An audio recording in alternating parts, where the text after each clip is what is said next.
காலங்களோடும் இது கதையாகி போகும் என் கண்ணீர் துளியின் நேரம் வாழும்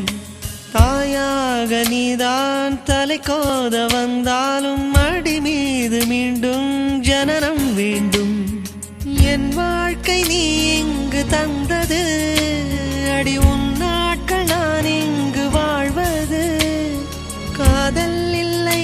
இது காமம் இல்லை இந்த உறவுக்கு உலகத்தில் பெயரில்லை